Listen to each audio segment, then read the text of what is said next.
கிரிக்கெட்டை அதிகமாக விரும்பி பார்க்குற எல்லாருக்குமே இவங்களை பற்றி தெரிஞ்சிருக்கும். அதுலேயும் முக்கியமாக உமன்ஸ் கிரிக்கெட் பார்க்குற எல்லாருக்குமே கண்டிப்பாக இவங்களை பற்றி தெரிஞ்சிருக்கும். அப்படிப்பட்ட ஒரு நபரோட குட்டி ஸ்டோரி தான் சொல்ல போகிறேன். அந்த நபர் யாருங்கிறத நான் வீடியோ கடைசியில் சொல்கிறேன். ஸோ வீடியோ ஃபுல்லாக பாருங்கள். ஜேர்னி ஆஃப் குட்டி ஸ்டோரிஸ்.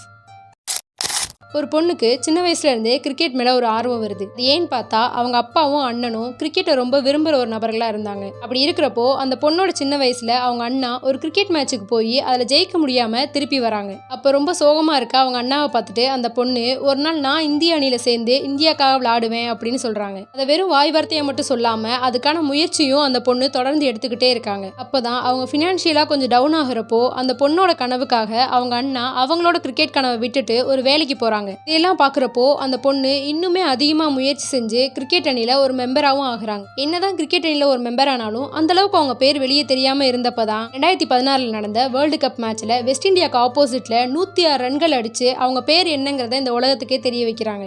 நீங்கள் கனவு கண்டால் மட்டும் போதாது, அந்த கனவுக்காக உங்கள் முயற்சியை தொடர்ந்து போட்டால் அந்த கனவில் கண்டிப்பாக நீங்கள் ஜெயிப்பீங்க அப்படிங்கிறத ப்ரூவ் பண்ண ஒரு நபர் தான் ஸ்மிருதி மந்தனா. இந்த ஸ்டோரி உங்களுக்கு பிடிச்சிருந்துச்சுன்னா லைக் பண்ணுங்கள், ஷேர் பண்ணுங்கள். இதே மாதிரி யூஸ்ஃபுல்லான ஸ்டோரிஸ் பார்க்குறதுக்கு நம்ம பேஜை ஃபாலோ பண்ணுங்கள்.